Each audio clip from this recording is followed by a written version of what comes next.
a black Toyota Camry on a dead-end industrial road. Two young men who had no idea what was about to happen. The accelerator floored at 100% and not a single touch of the brakes. Today, we're talking about Mackenzie Shirilla, the Strongsville crash that started as a tragedy and ended as a murder conviction, and then got even stranger when a one-day filing mistake locked every door behind her permanently.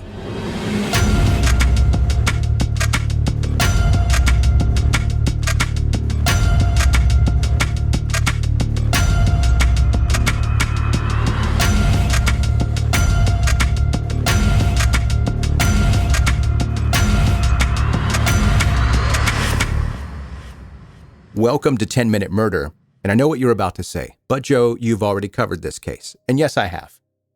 But that was back in 2023, and since then we've got new documentaries, renewed interest in the case because of especially the new Netflix documentary that just came out recently, and there's also new evidence in the case. So I decided that instead of pointing you back to the old episode, I would just do an updated one with the newer information. So here we are.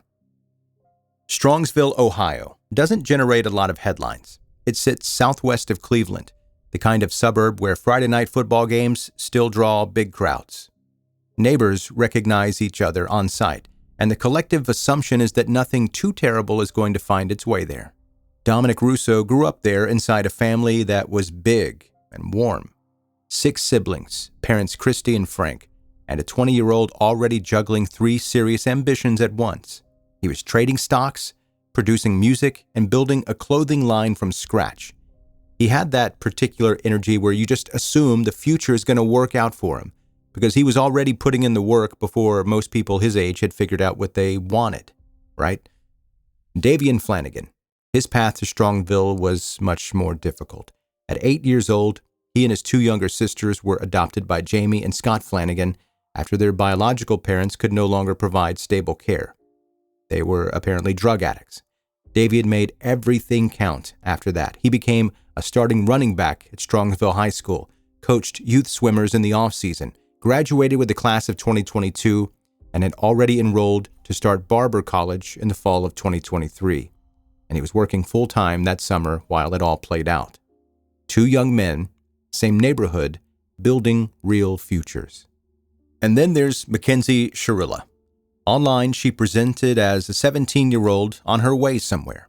She had the TikTok presence, the fashion brand deals, the whole aesthetic.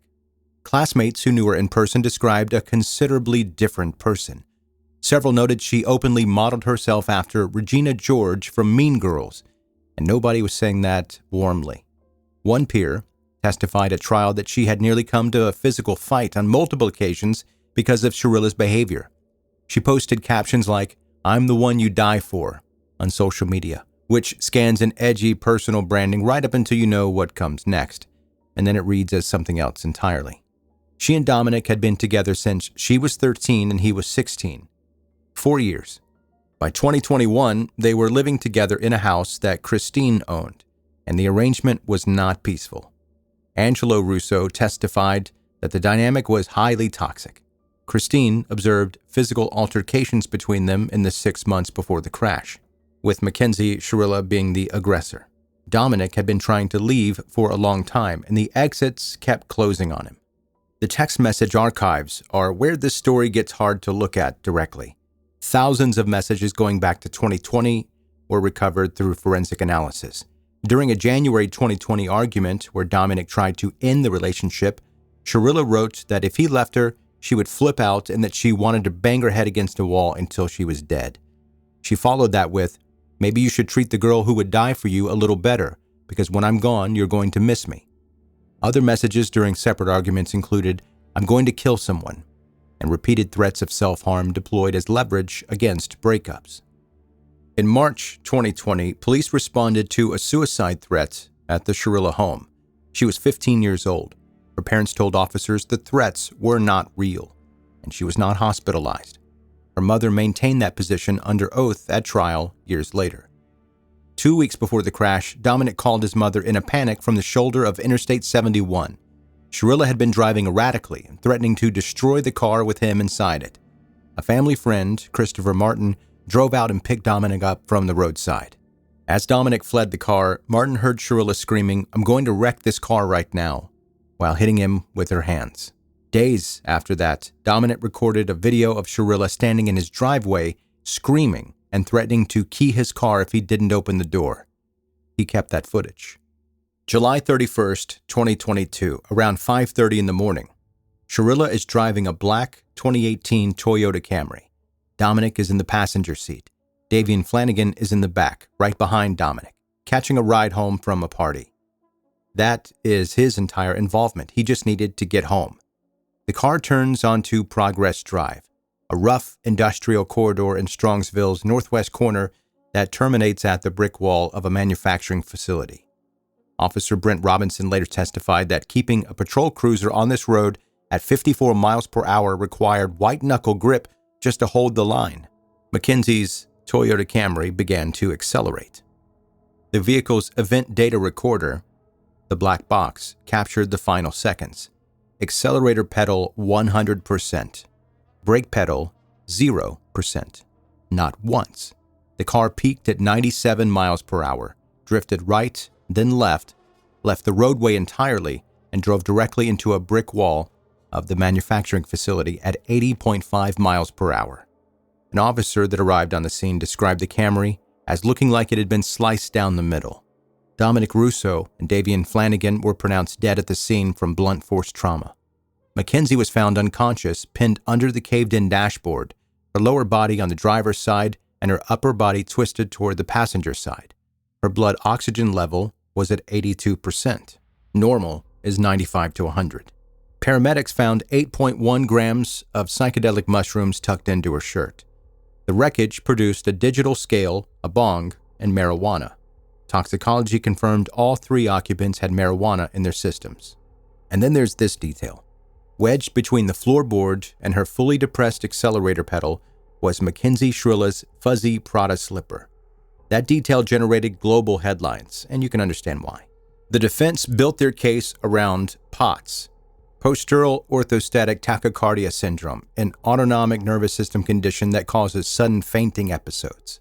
They brought in a university hospital neurologist who reviewed Shirilla's post-crash data and concluded her physiological markers, the low blood oxygen, elevated lactate, and retrograde amnesia she reported, were all consistent with a seizure or severe autonomic event. It was a credentialed physician making a legitimate medical argument, and it deserved to be evaluated on its merits. The county deputy chief medical examiner had initially classified both deaths as accidental, which is standard procedure for a vehicular crash. Investigators then brought him everything: GPS velocity data from Life 360, the teen location sharing app used by Russo and Flanagan's friends, which had logged the Camry's precise speed during every second of its final run down Progress Drive. They added the black box telemetry, the text message archives, the I-71 witness account, and the video from Dominic's phone.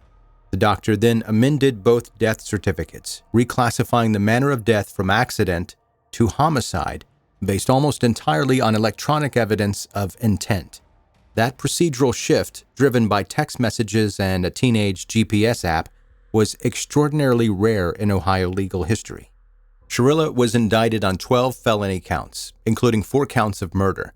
She waived her right to a jury trial and placed her fate before the judge. On August 14, 2023, Judge Russo delivered her verdict, guilty on all 12 counts. Her words were broadcast globally. Quote, "Her actions were controlled, methodical, deliberate, intentional, and purposeful. This was not reckless driving. This was murder.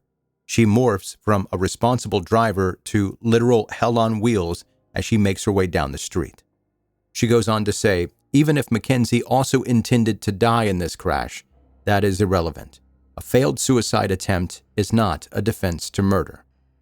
Mackenzie Shirilla was sentenced to life in prison with parole eligibility in 2037, sentenced in August 2023.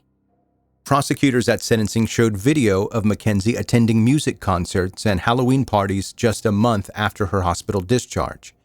Her mother testified that she encouraged it because her daughter needed a moment of fun. Recorded jail calls later captured Mackenzie telling her mother that she personally did not need to be rehabilitated. Her mother agreed, saying those programs were for people convicted of crimes like, quote, actual criminals.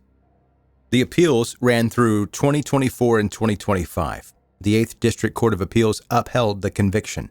The Ohio Supreme Court declined to hear it. A new attorney filed a post-conviction petition backed by the doctor's neurological findings, raising medical questions no court had ever formally evaluated. No judge ever read them. Under Ohio Revised Code 2953.21, a post-conviction relief petition must be filed within 365 days of when the trial transcript is docketed with the appeals court. The transcript was docketed October 24th, 2023. The deadline would be October 23rd, 2024. The petition arrived October 24th, 2024, 1 day late. Her defense argued that 2024 being a leap year should push the deadline to the anniversary date. The court ruled the statute means 365 days, every time. The petition was dismissed March 12, 2026, and every remaining legal avenue closed with it. Dominic Russo was 20 years old.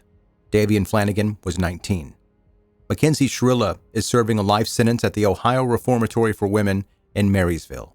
A Netflix documentary called The Crash, released in May 2026, featuring her first jailhouse interviews. Her father was placed on administrative leave from his teaching position following the comments that he made in the film. 2 families buried their sons. One family is still arguing that their daughter didn't need rehabilitation. Make of that what you will.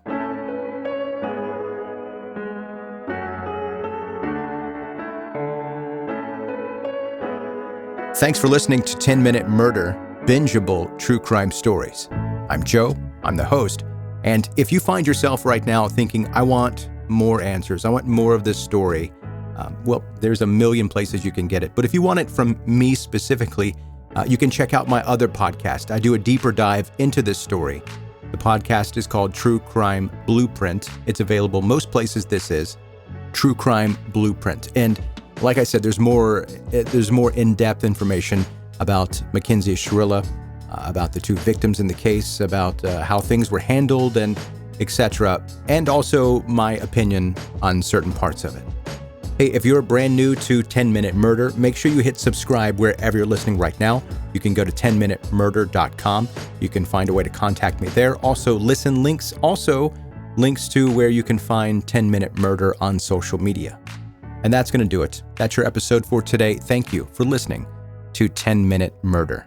See you next time.